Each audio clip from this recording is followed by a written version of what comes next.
Hello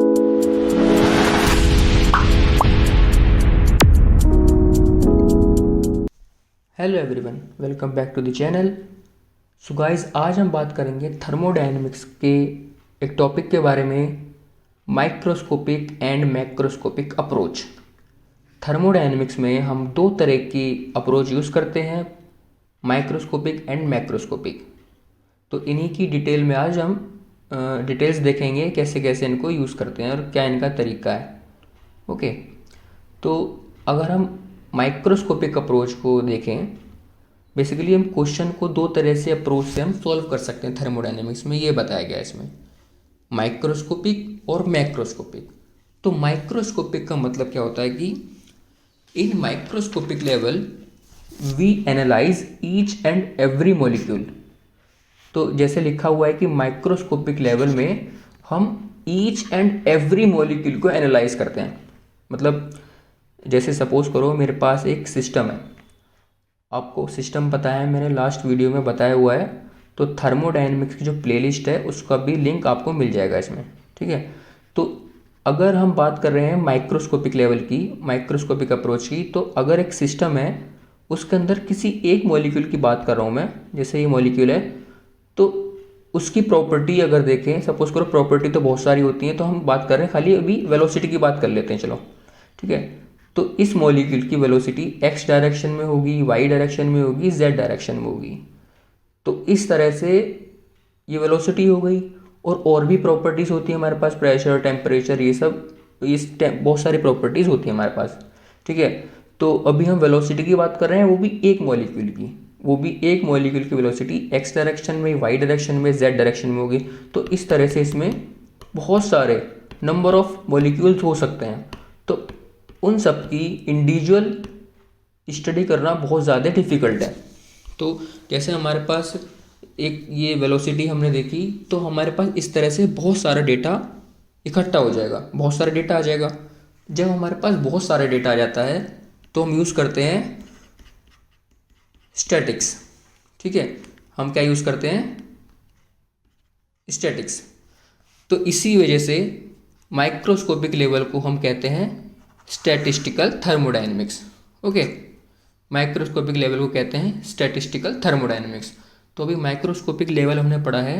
now we are going to start macroscopic level. Okay, तो macroscopic level एक second approach है। इसमें क्या बात करते हैं हम? बेसिकली जो माइक्रोस्कोपिक हमने पढ़ा था वो बहुत डिफिकल्ट होती है, क्योंकि उसमें अगर देखा जाए ना, छोटे से रीजन में भी बहुत सारे नंबर ऑफ पार्टिकल्स हो सकते हैं। तो सबका बिहेवियर देखना, सबके बारे में जानना, इट्स वेरी डिफिकल्ट। तो माइक्रोस्कोपिक जो अप्रोच है बहुत ज़्यादा डिफिकल्ट है। अगर हम मैक्रोस्कोपिक लेवल की बात करें, मैक्रोस्कोपिक लेवल की, तो यहाँ लिखा हुआ है मैक्रोस्कोपिक लेवल और क्लासिकल थर्मोडायनेमिक्स, ठीक है। तो मैक्रोस्कोपिक स्टडी को हम क्लासिकल थर्मोडायनेमिक्स भी कहते हैं। जो हम यूज़ करते हैं बेसिकली अपने थर्मोडायनेमिक्स में, वो मैक्रोस्कोपिक लेवल ही यूज़ करते हैं हम, ठीक है। So in this approach we are taking average behaviour. क्या यहाँ हम क्या लेते हैं? एवरेज बिहेवियर लेते हैं।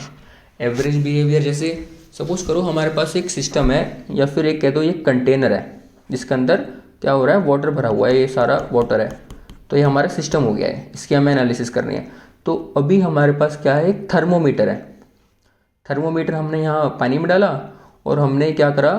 इसका टेम्परेचर बताया। मतलब जो थर्मोमीटर के सराउंडिंग जो मॉलिक्यूल्स हैं वाटर के, ये सारे मॉलिक्यूल्स इन्होंने क्या करा? इनका एवरेज जो टेम्परेचर है वो थर्मोमीटर ने मेज़र कर लिया। अब तो ये तो नहीं है कि हम सारे मॉलिक्यूल्स के पास अलग अलग जाके टेम्परेचर पूछे, भी इसका टेम्परेचर, इसका टेम्परेचर, तो वैसे टेम्परेचर मेज़र नहीं कर सकते, ठीक है। तो हम क्या करेंगे? एवरेज बिहेवियर हमें यहाँ से पता चल गया। सो वी कैन से कि वाटर का टेम्परेचर इतना है। इन मॉलिक्यूल्स के जो एवरेज बिहेवियर है उससे बता दिया कि वाटर का टेम्परेचर इतना है जी, ठीक है।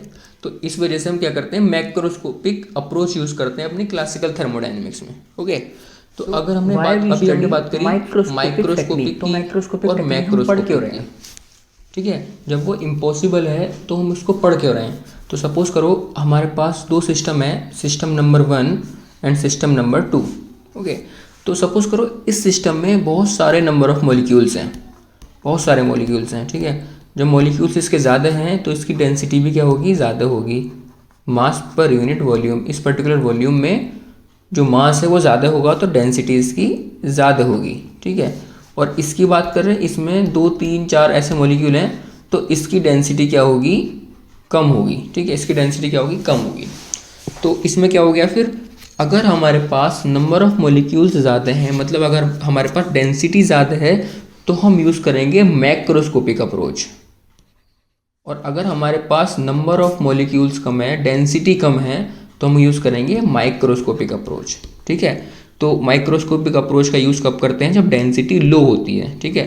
जैसे हमें पता है कि हायर एल्टीट्यूड पर डेंसिटी कम हो जाती है, तो वहाँ हम यूज़ करते हैं माइक्रोस्कोपिक अप्रोच। तो इस तरह से हमने देखा मैक्रोस्कोपिक अप्रोच, माइक्रोस्कोपिक अप्रोच, जो 2 तरह की अप्रोच होती है थर्मोडायनेमिक्स की प्रॉब्लम को सॉल्व करने की, ठीक है। अगर आपको ये समझ में आया हो ठीक है, अगर आपको समझ में आया हो तो please like this video, and जो प्लेलिस्ट है इसकी थर्मोडायनेमिक्स की वो भी लिंक आपको दिया गया है, ठीक है।